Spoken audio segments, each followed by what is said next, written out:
for Carolina Conference. And so I wanted to share with you this morning. I wanted to point out your handouts that you will find online if you haven't looked already. There's a resource list. There are some books that I have listed for you on there that I think will be helpful, and also a few forms, but you can also find other versions of those forms in the Quick Start Guide for the Children's Ministries Coordinator position. And I just wanted to point those things out. And then also there are some thoughts that I have, some things that I've learned that I spilled out onto paper for you, and for what it's worth, if they're helpful to you, I hope that you can utilize them. You might prove me wrong, because sometimes things can be different from one person to another, but I just thought I would share those things with you. If we have time, we might even share some here, but let's go from here. So I want to share. Could I interrupt for 1 second? I'm sorry. Sure. Those of you that don't have your pictures showing, we would love to see your faces. If you could share your faces with us. Thank you so much. All right. So I want to share briefly from my own personal experience, just to set the tone for what we're sharing today. If you had told me about 15 years ago that I would become a children's ministries director, I wouldn't have believed you. And in college, I felt impressed to study music education and completed elementary certification because of two of my favorite things that I like to do, and that is to perform music and to teach it, and to work with children. Those are two of my favorite things. I've taught in both of these areas, and my outlet on the side now, besides children's ministries, is teaching music at a couple hours a week at our nearby elementary school, SDA school. It's a very small school, and that's in Charlotte, North Carolina. Though I had helped out in the nursery Sabbath school as an academy freshman for a time, and I helped with one VBS at my church in Maryland, I later became a mom, and I was asked to be a primary and kindergarten Sabbath school teacher at my church in Charlotte. Those things, all of those things, you would not have thought that I'd be doing what I'm doing. Those things added and helped, though. And my outlet, as I mentioned, it was not on my radar to be called to be a children's ministries director for the Carolina Conference in 2007. So I felt unprepared to do this job, though I have had some preparation. God did see to that. I thought, what should I do? Where should I start? That was my first question. Though I had a secretary who was experienced in her skills, she was also new to working in children's ministries. But with God's help, we both worked together and learned together. I was given a few specific guidelines that I needed to accomplish for my job. I was to be the resource person for the conference in children's ministries, responsible for VBS training, and responsible for camp meeting in Lake Junaluska, Sabbath school training as needed, and we have another Oak Island, at that time we had an Oak Island camp meeting in the eastern part of our conference. So I started by asking lots of questions and trying to find out what had been done before. I looked at what the resources were that we had available in children's ministries, and I found out what and who we needed to contact in order to accomplish the basic tasks that were needed. I have made many lists. At that time, I made a lot of lists, and I continue to make lists to help me get organized. And over the years, I've learned a lot by trial and error. I don't know everything, and I'm still learning. My job entails more now than it originally did. And though COVID has changed things for all of us, I can say that God has blessed me and is still growing me. And I praise him for his patience and grace. So where should we start? Well, I've shared a brief part of my story to help you get to know me and to encourage you in case you are new at leading in children's ministries. And you also may be saying, where do I start? To begin with, it is important to recognize that God has given each of his people the Great Commission to go into all the world, to preach the gospel, teach what he has commanded us, and baptize all nations. Each of us has a mission to fulfill for God. The mission of children's ministries is to lead children into a loving, serving relationship for God with Jesus Christ. As a children's ministries leader, you and I are to connect kids with Jesus. That may seem like a tall order. You may feel inadequate for the task. I know I have. I felt that way many times. But our God is all powerful and able to equip each of us for the task he has called us to do, no matter our experience or inexperience. The main point is to be humble and willing to learn and work hard. So where do we start? The best place to start is with God, asking God for his help to do his work. I will warn you that when we are in a ministry of any kind, we can become so engrossed in the details of a job that is service and spiritually oriented that we can forget to feed our own soul. So before you get into all of these details, take time to let God prepare you. Number one, I would say, pray, pray, pray. We should not try to do any job without first asking God to help us, give us his wisdom, and ask for his blessing. Only he can make us effective and successful in ministry.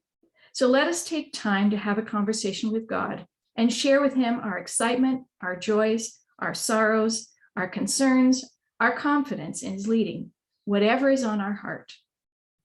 Number two, focus on God. God wants us to focus on him.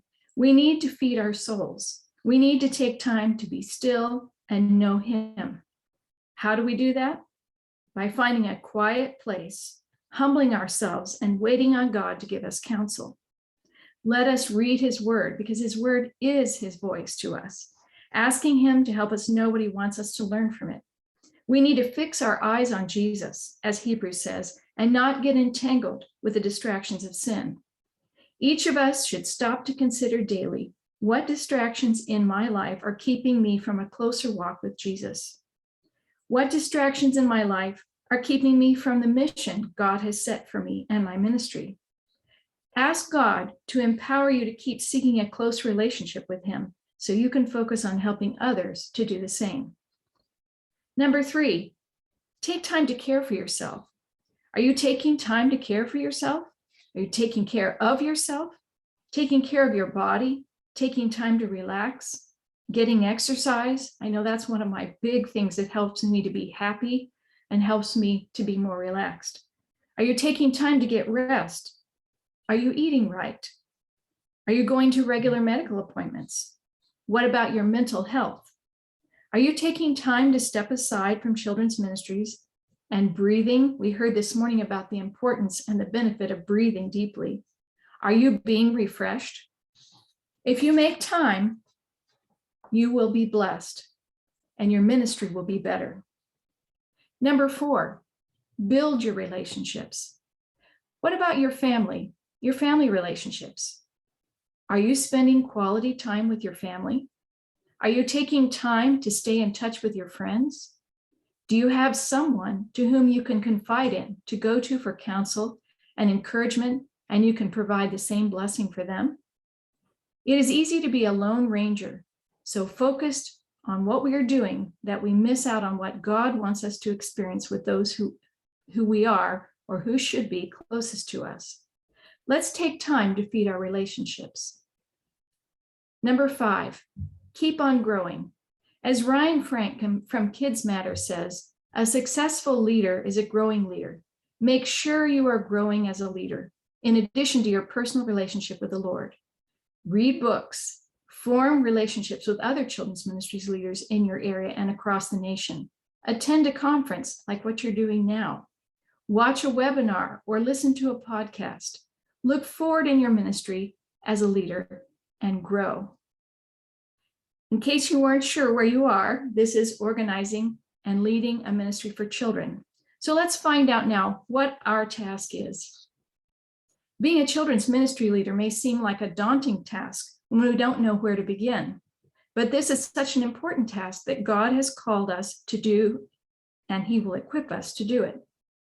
Our job is to be open to his leading and willing to work with him and with others to accomplish his will.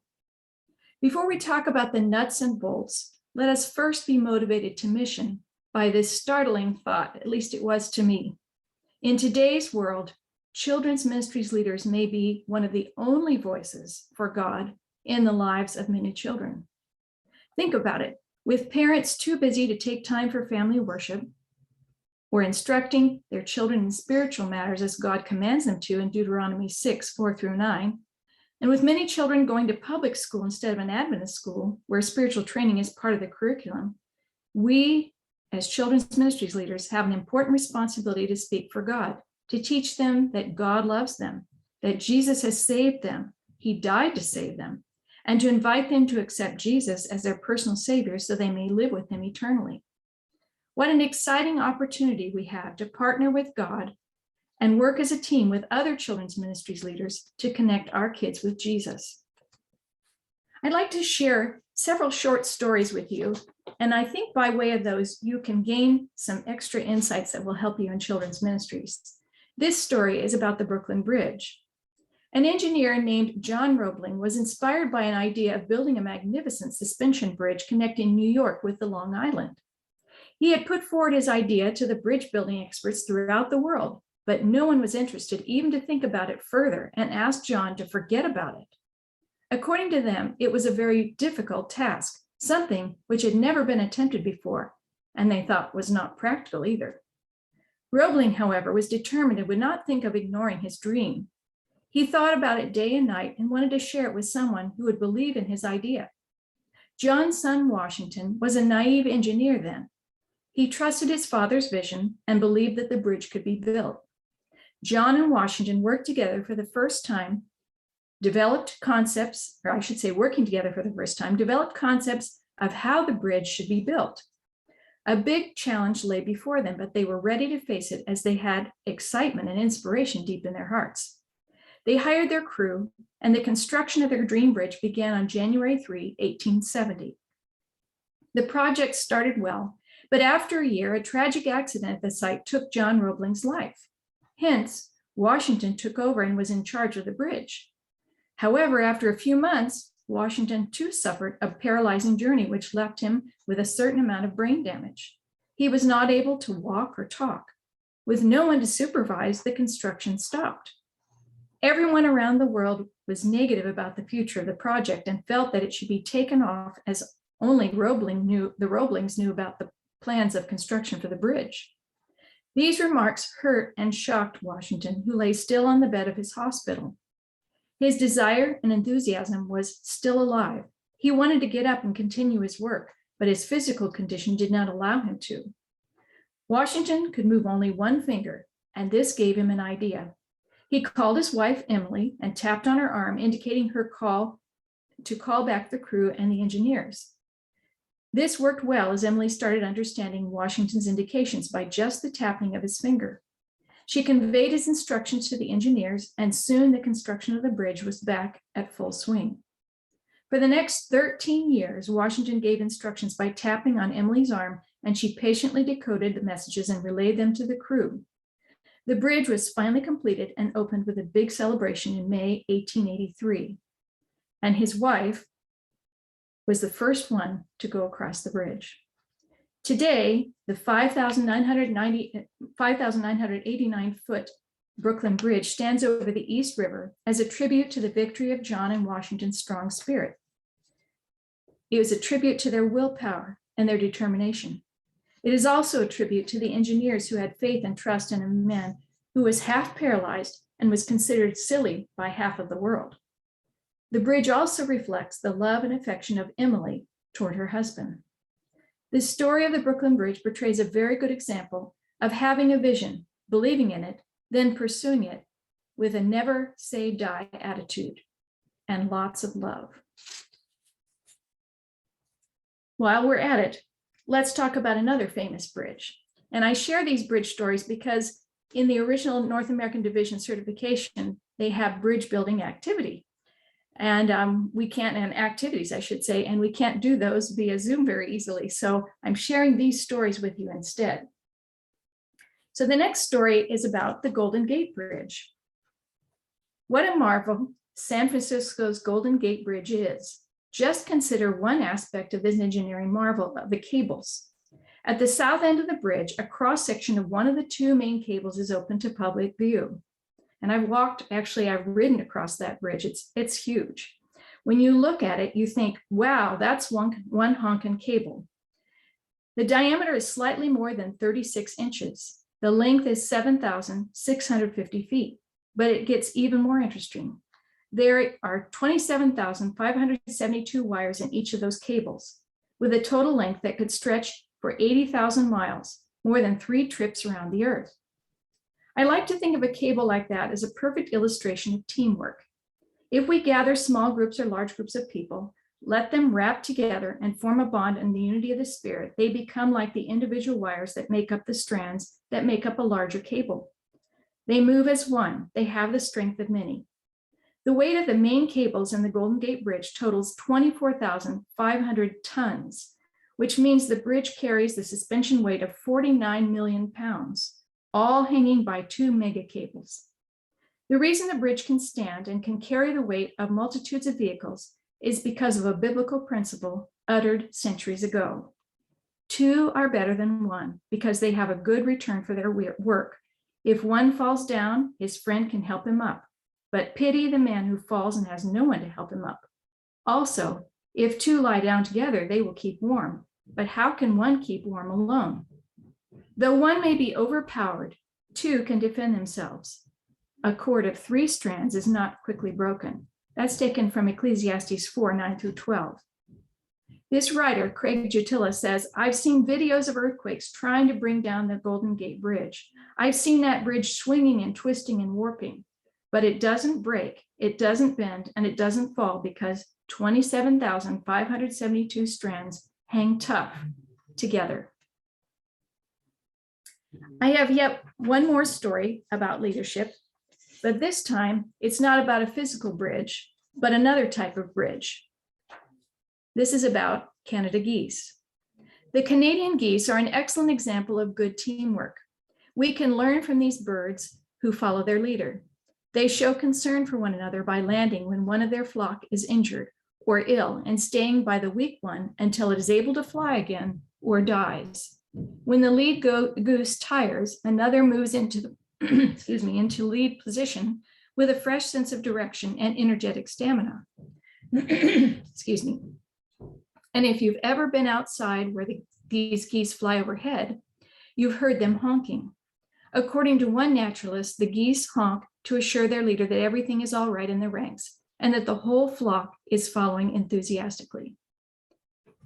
The stories I have shared illustrate some important lessons for us. In the first story, vision plays a key role in accomplishing anything. Dreaming big motivates to accomplishment. Persevering to accomplish a dream brings growth. Remember, with our all-powerful God, our all-wise God, nothing is impossible. He's given us a big and important job to do. He wants us to have vision, to dream big. If we step forward in faith and put our whole hearts into his mission, he will bless our efforts with success. In the second story, the strength of a bridge is in the number of cables wrapped tightly together.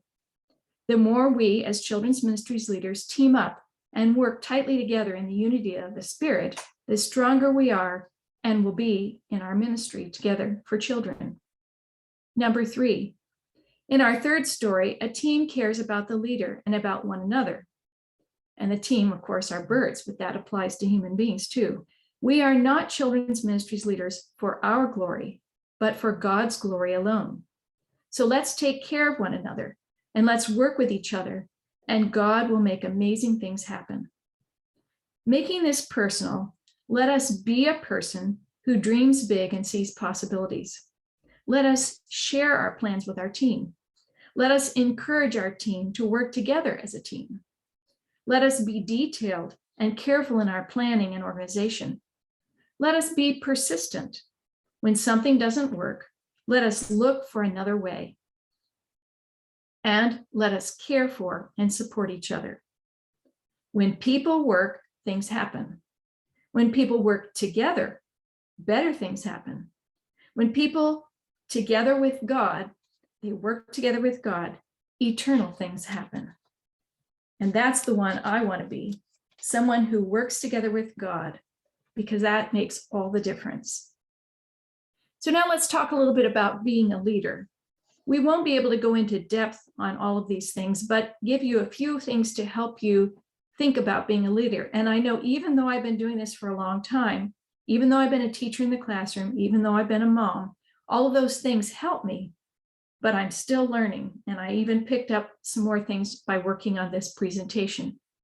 If you are a leader of any kind, you can feel overwhelmed by the job. And it's important that you think of these things, that you have vision, that you remember the Great Commission that I mentioned earlier. God said to go, to teach all nations, to baptize, to teach them his commandments. That's important to remember when we're thinking of everything that we do in children's ministries. So we need to have vision. We need to be focused, have passion about what we do, be excited about it. Consider the needs in the church where you're working or wherever it may be that you are leading children's ministries. We need to develop relationships with others. It's not a good idea to be by ourselves and not work with others. We need to work with others because we'll be stronger. We'll do so much better that way. Support makes all the difference. And we need to be part of a children's ministries committee. We need to have something active that is going on there. We need to understand our job description, whatever it may be. I don't know what all of you are doing, what aspect of children's ministries you are doing, but we all need to have this vision. We need to have some purpose to what we're doing. If you're a children's ministries coordinator for your church, you will lead volunteers and you'll spell out tasks and you'll cast the vision. You'll be the one who shares it. You'll mentor future leaders to step in and take your place in the place of others. I read a story yesterday about someone who had written a book, and they mentioned how they were in a church for quite a long time, and they decided that they wanted to be the ministry leaders for the worship time, the music for church. And they were going to reserve that for their family, and they did that. Then they left later to go to another church. And when they checked back with their previous church to see how things were going, everything else was going well because they had learned to put other people into place and to delegate. But when it came to the position where they were, they had not mentored the people, mentored people to help and replace them in the worship music aspect of the service. Because of that, that area was languishing. So we need to all, as leaders, consider about mentoring others to take our place, to support us, to learn from us while we can teach them before we step away and go on to other things. That's really important. Another important aspect of leadership is to develop specific goals for what you're doing, for your ministry, for the facility where you are, maybe improvement to it, whatever might be going on. Have goals for your staff.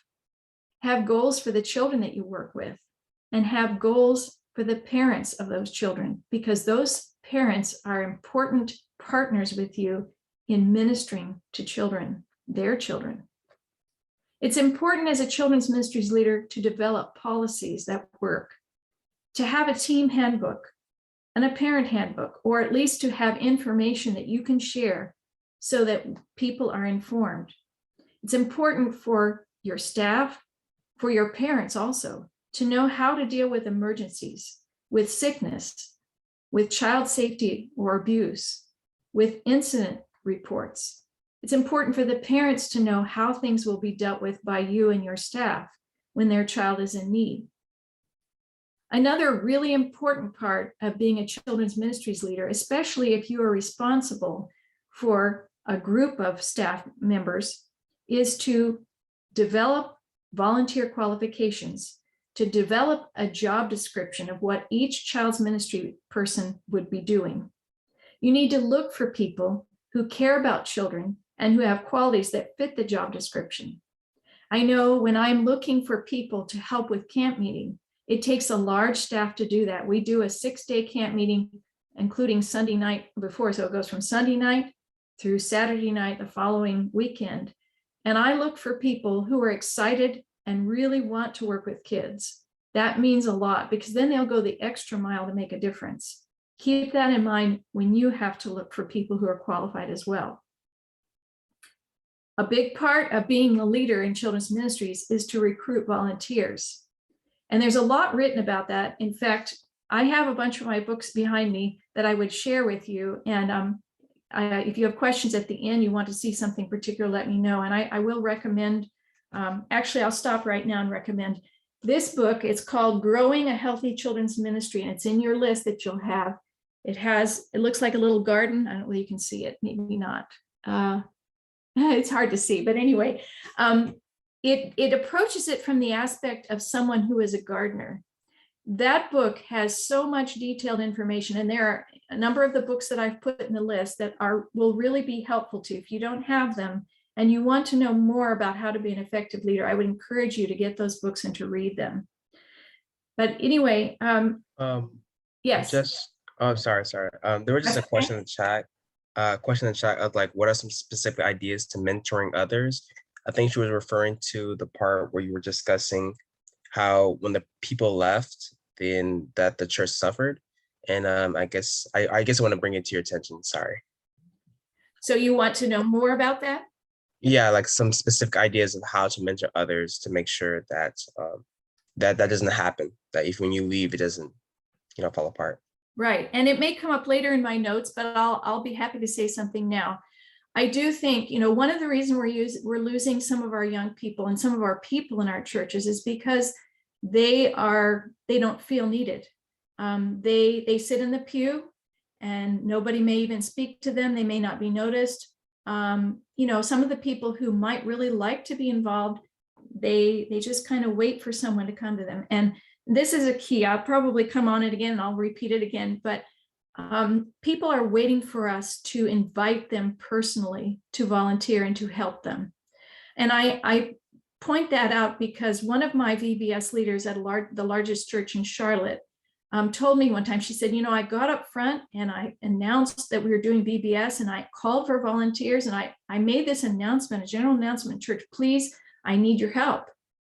Well, she did get some helpers, but when she came to registration, she discovered there was, she saw someone who was coming to register their child and she said something to them about helping. She said, and the person said, well, no one asked me.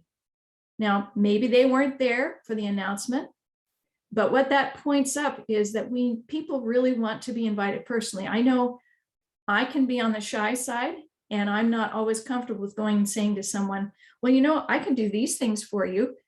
How can I help? Sometimes I can do that. And other times I feel maybe a little less inclined to do that because there are other people maybe around me who might be better at it. But, I'm a person who likes to be involved and I love it when people invite me to do it.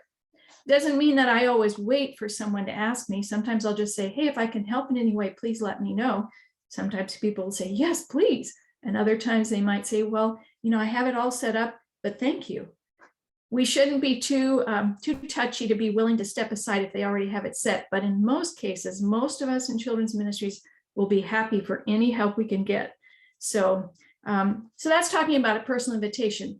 As far as mentoring goes, I do feel that it's really important. We need to involve our kids, our youth, teens, early teens, young adults, parents, adults and parents, grandparents, anyone who's willing.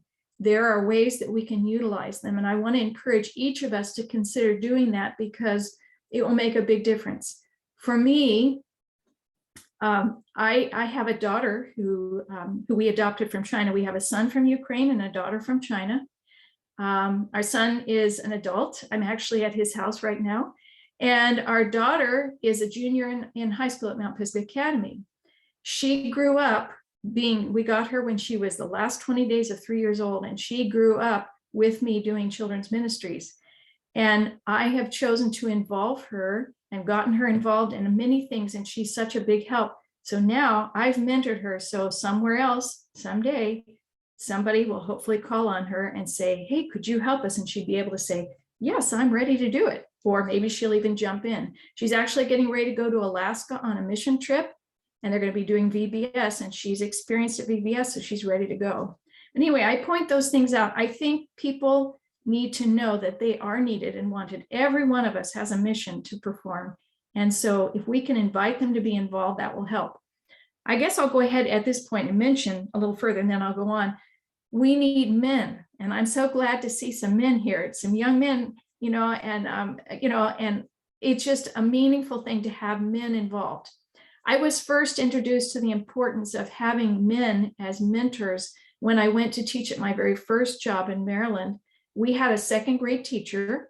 I was the music teacher at the school there, but we had a second grade teacher who was a man. He was single, a young man who was very nice. And I said, what got you into teaching? He said, well, I do teaching because there are so many of our young people who do not have father figures. And I thought, wow, that's really cool. And in fact, I was just reading an article yesterday about men and the benefits of having men in there to do that. You know, because of the absence of fathers, there's a real need. Children need a godly example of men. They need men to be involved with kids because it also helps reduce crime. Those who have someone who's interested in them, it makes a huge difference for them. We need men who can offer a different perspective on life. Women have one perspective, men have another. And I think it's good for them to have both. Men offer a positive male role model, and men can minister to children, and it brings a sense of fulfillment to them.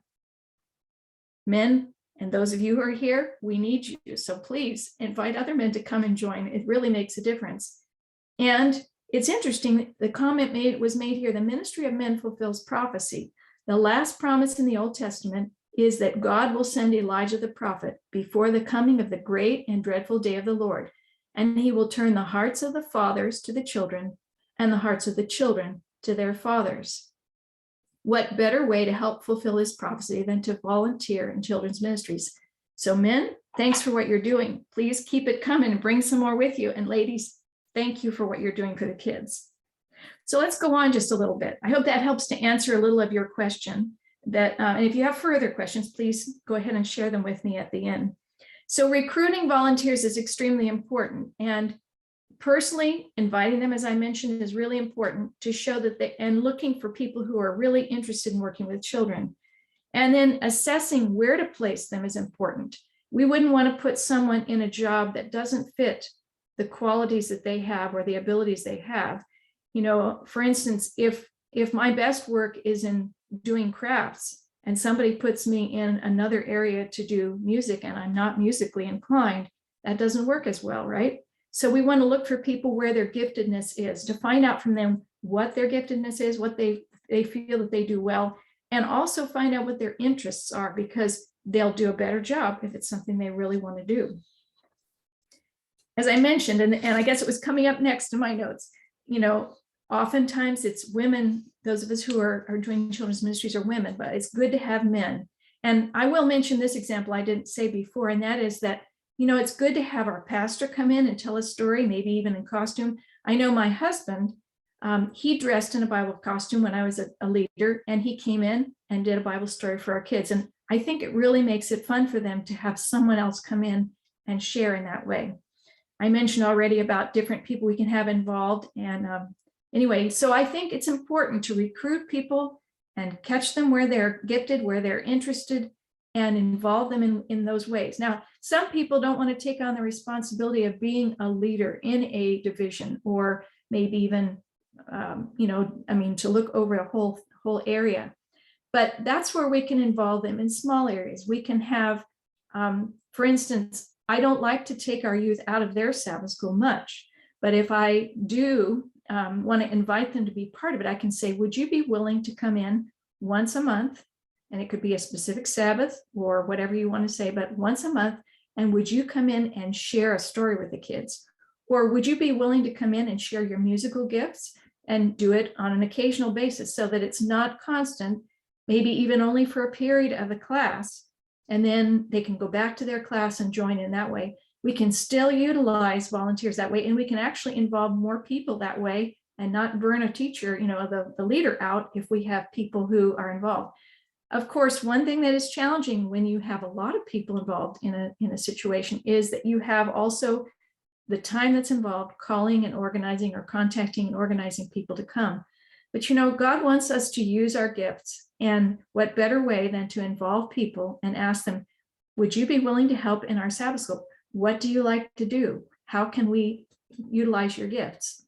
So those are some things to consider when you're looking at recruiting. Now, if we want to keep volunteers, it's important for us to make sure that they are people who are constantly being updated about things. For instance, that they are keeping current with their Sterling volunteer screening for child safety. That's important to do that. That's a must. It's important to respect, protect, and value children. We want our volunteers to do that. We want volunteers who will help to meet the needs of children with special needs. And we need to build servant leaders and build relationships. It's important to develop teamwork, to communicate with your people, to have regular meetings with your volunteers, and to be kind to your volunteers. You can do things for them to let them know they're valued. In fact, I have a book here, and again, it may not show up very well, but it is called Treat 'em Right. And these are reproducible messages. They are, you can't see it very well. If I put it maybe down here at an angle, it's not going to work too well. Anyway, tasty ideas for encouraging volunteers. Most people like a little bit of sweet stuff once in a while, and you can get different candies, and the message that goes with them, relates to it. For instance, if you have Whoppers, you are a whopping good part of our team. You can do something for your staff and put one of those in there as part of your goodies. Now, before I go on, I noticed that there was a question that in the chat. Let's see if we can address those a minute. Okay, I mentioned about the mentoring. Thank you. How do we get more men? We invite them. We ask them to come in to do something specific. We say, please come in. I really need someone to help me tell a story, or I need someone to help me do this. Be really specific. And if they say, well, no, I don't really have time, or I don't, then ask them, when would you have time? In other words, don't let them say no. Okay. All right. Somebody asked me, what would be a priority when it comes to placing a volunteers in the right spot, their interest or their gift? Sometimes the two don't always match. Sometimes the need is somewhere else than their interest. That's true. There are going to be times when we may not always be able to grasp what their, put together their interest and their gift. But as much as possible, for instance, I would say giftedness is a priority. If there's something that they do well, they're often going to be interested in it.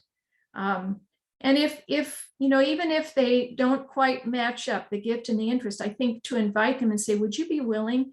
I'm really needing someone to do this job. Would you be willing to help me out on an occasional basis or this one time? I think it's important to still reach out, and they might find out something new about themselves they didn't know. I think the more we try things, the more we grow, the more we learn. I know I've done a lot of growing and learning and stretching, doing things I never thought I would do in children's ministries. Children's ministries really kind of pulls a lot of different things together, and it stretches you and changes you and grows you. So I hope that answered some questions. If there's some more, at the end, let me know. A couple more things I want to mention before I go into the meat of what we need to do, because I know our time's moving along. And that is, when you're a children's ministries leader, you need to look for curriculum. I encourage our churches to use SDA curriculum. There are some churches, Adventist churches, that use Baptist or other things. And I'm not saying that you can't use that, but as a main line, I think it's important to use our beliefs, what the Bible has taught us, what we know is true, and to present that to our children. And we can use other resources. I have a lot of other resources that are not Adventist, but again, they need to match what the Bible, what we stand for in the Bible. And so I think that's really important when it comes to curriculum. We can use those ideas and thoughts to enrich. And so I think that's an important consideration when we're looking at curriculum, to supplement what we have. But I'm looking forward to the new curriculum coming up in 2024 that they're working on for children's ministries. Right now, I know we have GraceLink and My Bible First, and I think there's some people who use Young Disciple Ministries. But there's going to be something coming up very exciting in 2024, so keep your eyes and ears open for that. Another important aspect of being a children's ministries leader is to provide training, like what you're doing here. You're learning things that will help you with certification, North American Division certification training. And not just this, but finding other ways, like I mentioned earlier, to read, to listen to podcasts, to go to other training seminars, really important to help enrich your ministry to children. So now we're going to talk a little bit more about specific organizing and leading children's ministries. When you do that, there are 3 areas to keep in mind that will help you to stay focused and on course: budget, plan, and connecting. So we're going to talk briefly about budget. If you want to know the cost of Sabbath school papers, and again, you're going to see when you go to the handouts, if you haven't printed them out, there's a list to help you with budgeting. And that list mentions about Sabbath school papers. And it could be your, the the quarterlies, or it can be the primary treasure, our little friend guide, all of those things. In order to find out the specifics about that, I was talking to our Adventist Book Center manager yesterday, and he said, in order to look for, you don't want to call in, but you want to instead look on adventistbookcenter.com and go to the subscriptions to find out the cost, because there are various costs for those. So that's important when you're planning a budget, to know the cost of what it will be, the things that you need to buy for your children in your class and your youth. Of course, you need to know how many of them you have, at least to project. And you don't, when you're making those orders, I know they don't change right away. Like if 1 week you have 8 kids and the next 2 weeks later you have 10, those subscriptions don't change quickly. It's usually, I think, on the quarterly basis, but it takes time for them to change. So keep that in mind as you plan. Do your homework on the cost of things when you're planning a budget. That's really important. Find out how much things cost ahead of time, the things that you think you'll need. Well, and of course, in order to do that, you need to make a list of the supplies you think you need. Take an inventory of the supplies you have and the equipment you have, and then think about what you think that you will need and make that list. And one of the things I was reading about, and I think this is true, it says, don't underfund your curriculum or operational supplies. You know, one big part of Sabbath school is not only your Sabbath school lesson and your papers for the kids to take home to study from, but also the supplies you need for doing crafts or what you might need for decorating or whatever it might be. So keep those in mind as you budget. Excuse me. Make sure that you ask your church board for a budget. That's really important. If they want you to do something, they need to provide something, even if it's a small amount, something to help you get started.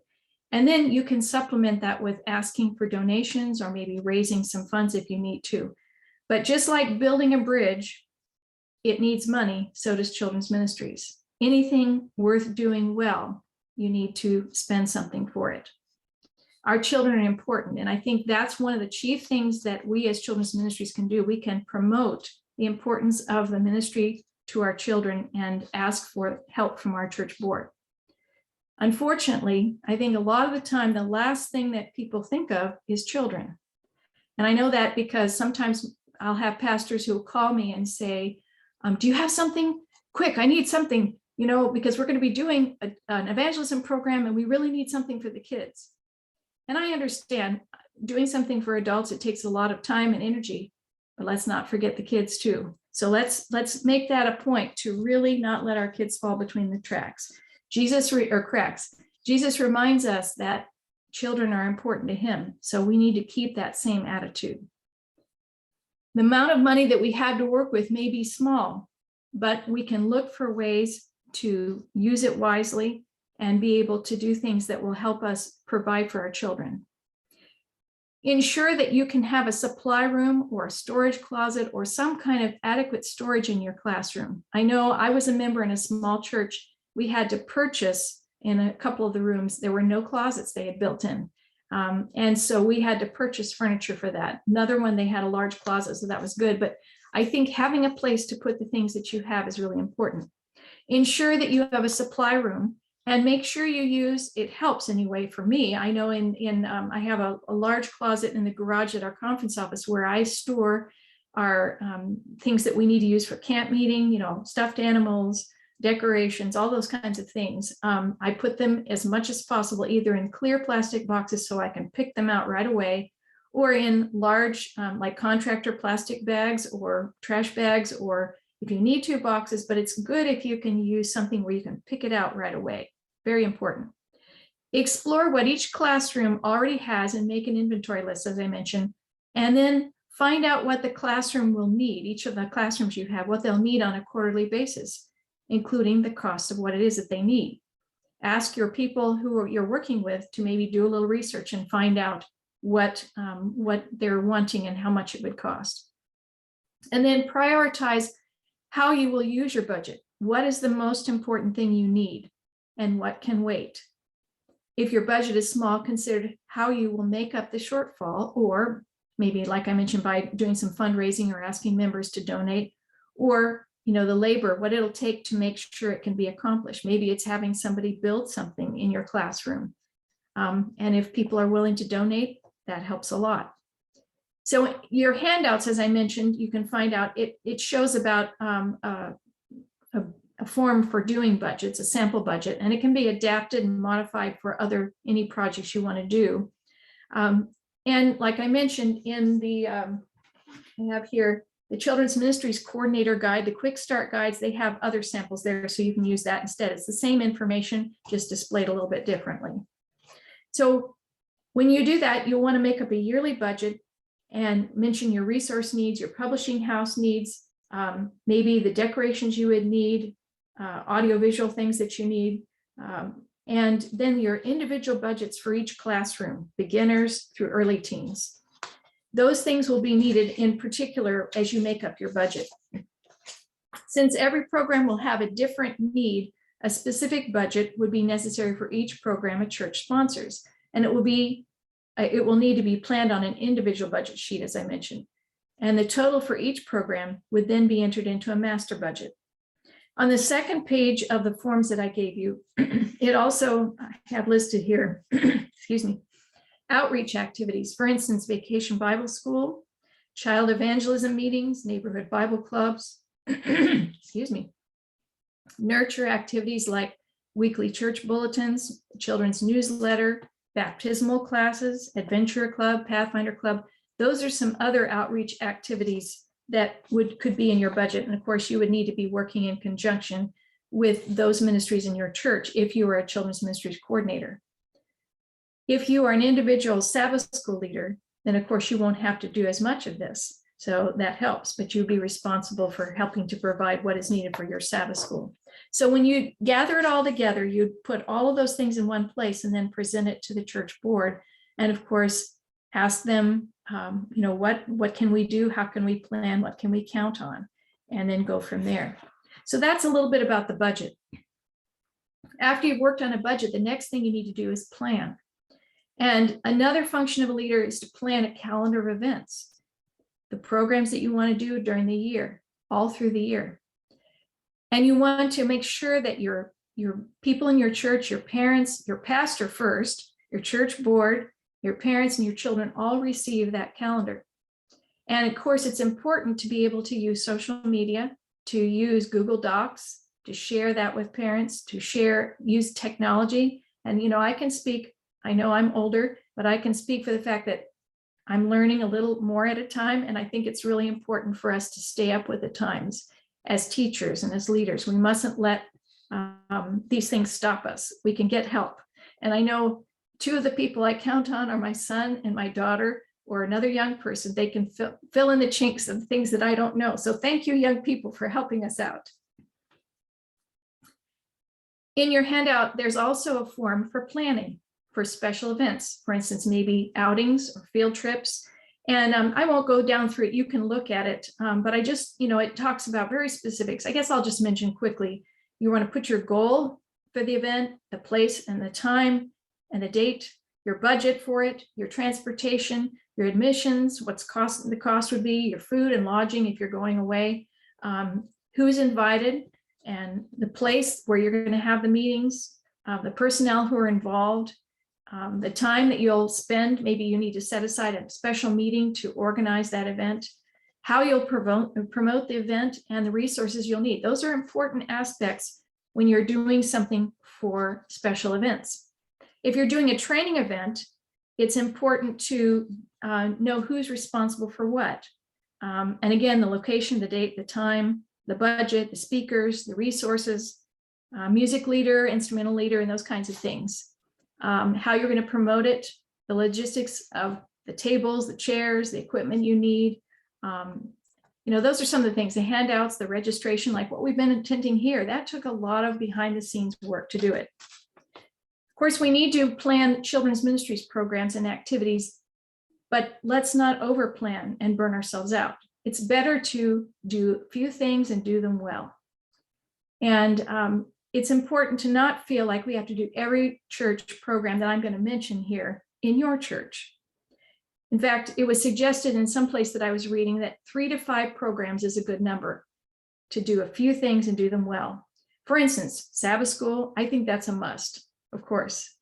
Children's church, that's optional. But in other words, I'm just going to go down the list and you'll get an idea and you'll see what you think may be important to you. Children's prayer meeting in a person's home or via Zoom. Children's baptismal class, children's choir. Of course, that's something I'd love to have. And I know it's a little more challenging right now with COVID, but I think it's good. Children's Sabbath, children's retreat, children's evangelistic meetings, young preachers club, children's music festival, children's nature camp, health fair, Bible camp, Bible classes for kids who don't go to SDA schools, children's story at church, small groups. All of these are mentioned in the Quick Start Guide for Children's Ministries Coordinators. So if you don't have that, get a hold of one. They're not very expensive from Advent Source, really a good source for you. It's important to have all these events, but we need connecting events. And I mentioned those in the budgeting. It's important that we bridge the gap for our kids and have a purpose for connecting. There are rivers that separate us, but a bridge helps us cross over. As a leader, make sure our children have programs that will connect them to Jesus. And one of the duties of a children's ministries coordinator is to ensure that children are nurtured spiritually, knowing Jesus. Anyone who welcomes a little child like this on my behalf welcomes me. And anyone who welcomes me welcomes not only me, but also my Father who sent me. We need to make sure that we're reaching all children. Some churches only have Sabbath school for children, but is that enough? Look at other ways you may involve and connect your kids with your church. VBS is huge. That's a huge thing with us, and I want to encourage you to do it if you haven't done it before. Neighborhood Bible Club, craft weekend, a welcome baby for very young families, a mobile library in your neighborhood, a summer Bible study program. Those are just a few things, but it's a key way to successfully connect kids with your church and community by promoting those things and publicizing and advertising them so that people know, children know, parents know. I don't think we're going to have time to go through the list that I had for things that I've learned, so I'll let you read those on your own. But I would like to have just a few minutes before we close up to share a couple other quick things. One of my favorite poems is this one, The Bridge Builder's Story by Will Allen Drumgoole. An old man going along the highway came at the evening, cold and gray, to a chasm vast and wide and steep, with water rolling cold and deep.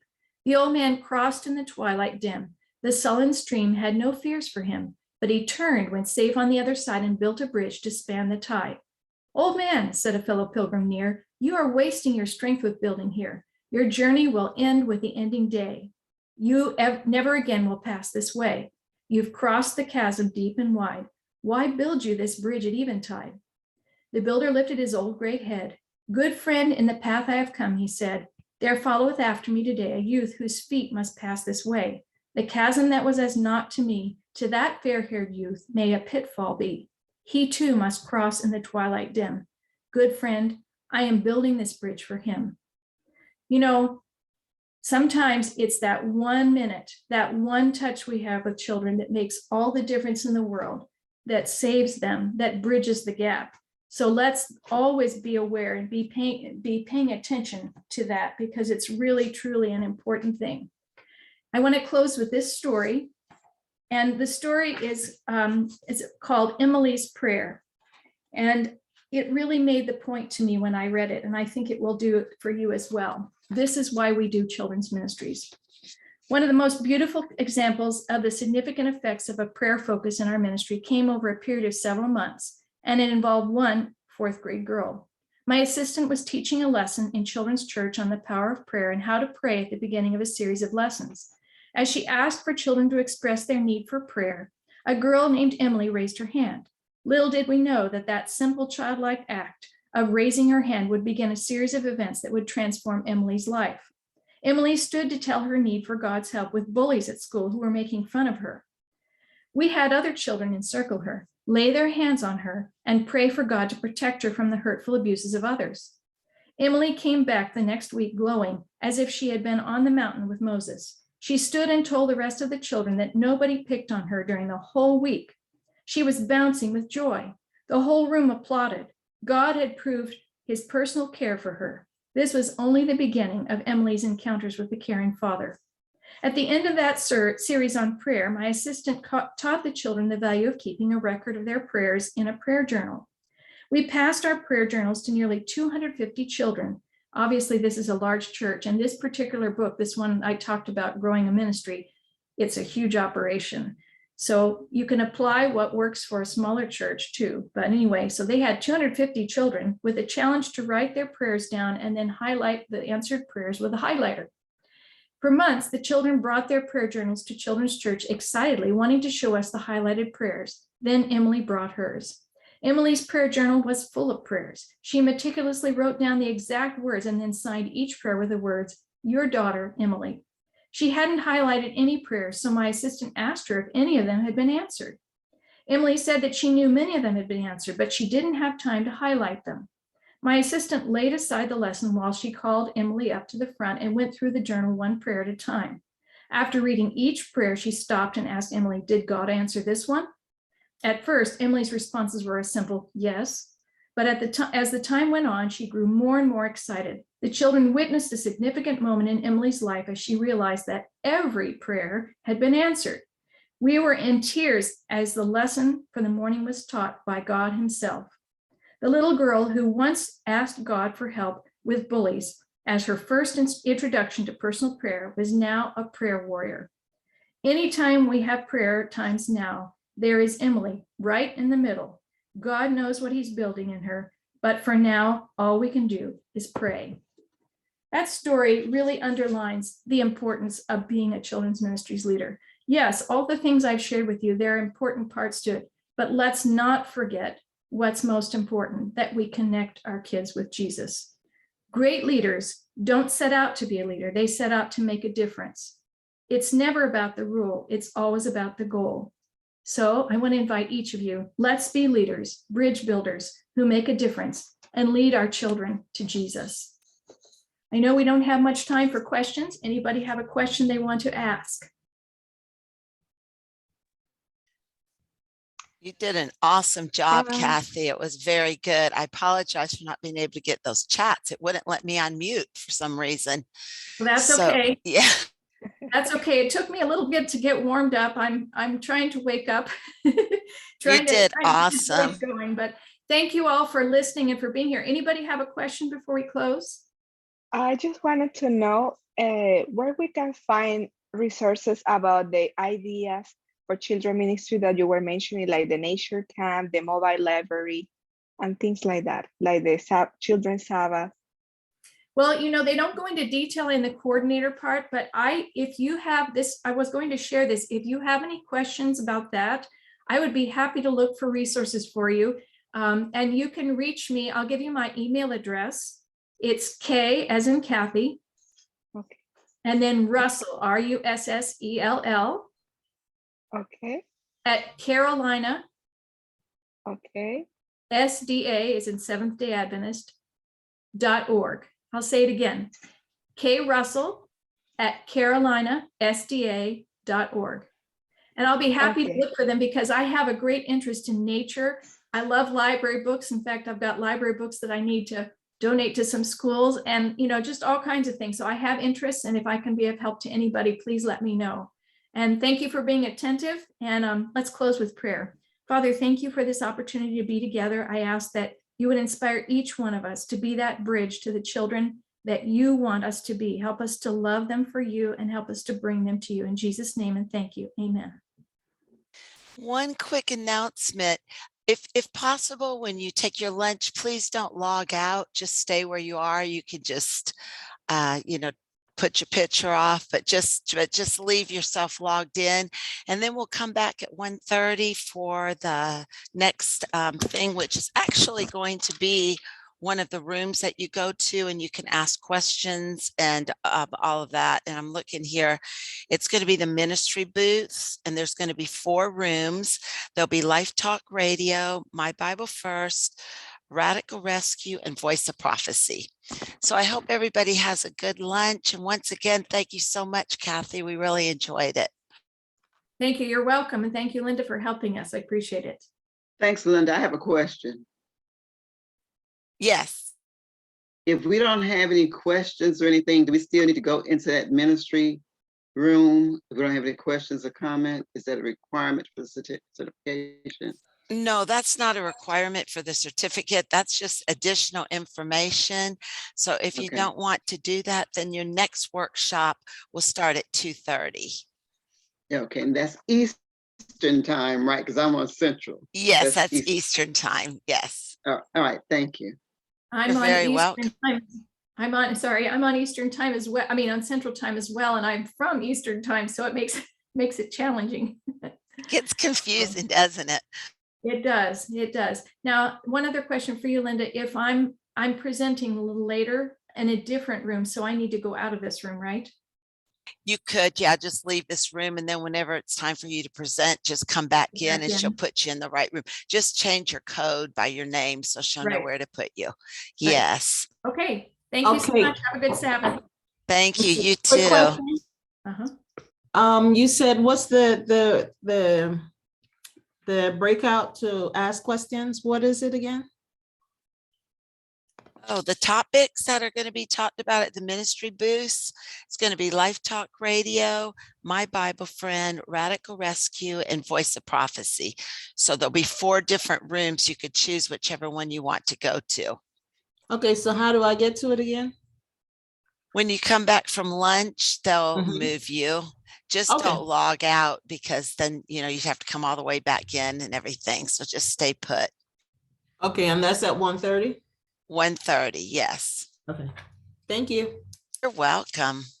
All righty.